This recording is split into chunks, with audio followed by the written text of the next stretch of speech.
Steve Garcia versus Calvin Kattar. Why are people fading Kattar in this fucking fight? It does not make no sense. It doesn't. I don't. I completely understand why Steve Garcia is the favorite. Obviously, you look at the records.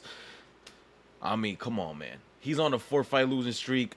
Garcia's on a what 5-fight winning streak? 1, 2, 3, 4, 5. Yeah, okay. See, so of course the line is gonna be like that because the casuals are gonna see this line and be like, "Oh, Steve Garcia 5-fight winning streak. I'm taking him." Obviously, you know. But don't fall into the trap, man. Do not fall into the trap. I think everyone that is smart is taking Kattar because they understand what type of fighter Steve Garcia is. And they understand the type of fighter Calvin Kattar is. If you know about Calvin Kattar, durable.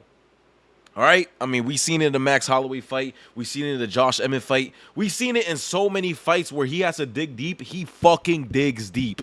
He does.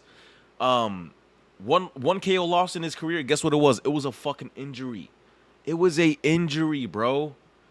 And I had Calvin Kattar winning this fight. I thought he was gonna beat Arnold Allen. But who knows? Because Arnold Allen is good. If the fight kept going, who knows who would have won. And then he got subbed in his 1, 2, 3, in his 4th ever fight. We could say Kattar has never been finished. All right? He's never been finished. Yes, he's taking some big shots, but man. And yes, he's taking some damage, and yes, he's been through wars, but bro, he just some people just can't get knocked out. They just can't. And Calvin Kattar just might be that dude, bro. He literally just might be that. He fought fucking Josh Emmett. You think Steve Garcia hits harder than Josh Emmett? Maybe for the first 2 minutes, but not for the whole fight. Not for the whole fight, bro. He fought Giga Chikadze. Of course, his last... I mean, by the way, this is a Law fight. He didn't look terrible, bro. Obviously, Zalal is a fucking... Man, he's a beast. Zalal, ever since coming back, he's been looking special. All right? Footwork on point. Everything, grappling on point, striking looking flowy, you know, just everything's looking great from. Okay, that's not about Zalal though, but Calvin Kattar, we all know about him: boxing durability, cardio, pressure, very clean combinations, understands striking at a very high level, and man, I mean, why are you gonna fade Kattar here if he's not facing a wrestler? Why, right? Like. I don't understand. I know Aljamain Sterling, he looked terrible, but that was his first fight back after 2 years, you know? This is his 3rd fight back after his injury. 2nd fight this year. He's only going to look fresher. He's only going to look better. He's only going to look more time, and everything's going to look better right now. Steve Garcia, on the other hand. Kyle Nelson is a fucking, like, he's not an elite fighter. He will never be top 15. I think he was top 15, actually, one time in his career. No, he wasn't. No, he wasn't. No, he wasn't. No, he wasn't. No, he wasn't. No, he wasn't. No, he wasn't. Not a good fighter at all. Not elite. Just a fucking tough guy, right? Steve Garcia elbowed him to death. Was a nasty elbow. He framed him perfectly and then elbowed. It was beautiful. Sung Woo Choi, another fighter who's just not elite. I'm like, what is he good at? Getting knocked out. Literally. That's what he's good at. Another fighter. Costa, man, this fight surprised me because, you know, Costa, I overall think the overall better fighter is Costa, but the pressure, he just couldn't, he could not deal with Steve Garcia's pressure and relentlessness. I think if they fought today, Steve Garcia would still beat him, just because I think Steve Garcia's relentlessness against someone like Costa it's hard for Costa to beat him, you know? Nurlan Bakeoff, whatever the fuck his name is, I mean, didn't he get dropped in this fight? Am I wrong? Or did he get hurt? I can't remember. Chase Hooper, though, he bodied Chase Hooper, like, very badly, but Chase Hooper's... This is when he was soy. This was at 145. He's not the Chase Hooper from today. And then, of course, Mahashate. This beautiful fight right here. Fucking crashing in like a dumbass, hands down, boom, flop on your face.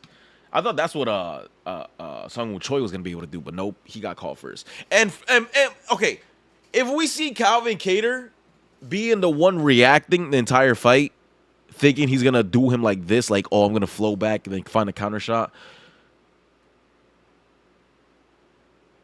No, I think Calvin still gets it. Cause like, Calvin Kattar is good with his angles. He's good with pivoting. He's good with his straights. He's good with his uppercuts. We could see another knockout finish like he did against Shane Burgos when it was like Shane Burgos was just blitzing in and then he just caught him with it. Or no. He just caught Shane Burgos with a clean uppercut. Then he followed up. Where was I can't remember what fight it was that someone was blitzing in and then he just caught him. It might have been Jeremy Steve or Lamas. I don't remember, but dude, Kattar is a tough guy, bro. And he's been fighting elite fighters. Josh Emmett. I always say he's like a Michael Chandler of the 145. He's the easiest fight in the 145 division. But he's still top 15. You know what I'm saying? Arnold Allen, elite. Aljamain Sterling, elite. Yusuf Zalal, elite. All right? All of these are elite fighters. Do you look at Steve Garcia and you think he's an elite fighter? I don't. What is so good about him? He literally, his game is based on I'm going to blitz you and I'm going to try to fucking knock you out with my pressure. Good luck knocking out Calvin Kattar. Good fucking luck. Good luck. I'm going to bet against you every single time. You see the line method of victory? The one that's first, Calvin Kattar by KO. Because they see it. The only way for Steve Garcia to win here is by points. How do you lose to Luis Pena? How? That was years ago. Let me not hate. But yeah, man, I think the first round is going to be a lot of Calvin Kattar using his footwork, using his angles, but I think eventually he's going to break him down. And I think it's going to be I want to say second, but I'm going to respect Steve Garcia's heart, and I'm going to say third round knockout. I'm not going to overthink it, man. You should not overthink it either. Don't overthink it. All right, I'm very honestly, 5 out of 10 confidence for Calvin Kattar. I'm lying. 4 out of 10, all right? Because he is on a 4-fight losing streak. 4 out of 10 confidence. Okay. Yeah. Okay. But I don't like Steve Garcia. I've been fading him. Since the Song Woo Choi fight. So and Costa. I didn't fade him against Kyle Nelson. Did I? Let me see. No, Garcia. I had Garcia. But I know I faded him against Song Woo Choi. I know that for a fact. Do I have it? No, I didn't. But I didn't put my predictions in this. I know I faded him against Costa. See. So I've always looked to fade him, and now is literally the perfect time. You know, in my opinion. And I could be wrong and just fall on my face and look like a dumbass. But I'm taking Calvin Kattar 4 out of 10 confidence. I want to say 5 out of 10, but I'm just gonna say 4 because obviously he's the older fighter. Nah, fuck that. 5 out of 10 confidence. Calvin Kattar. Let's get it, bro. Let's get it.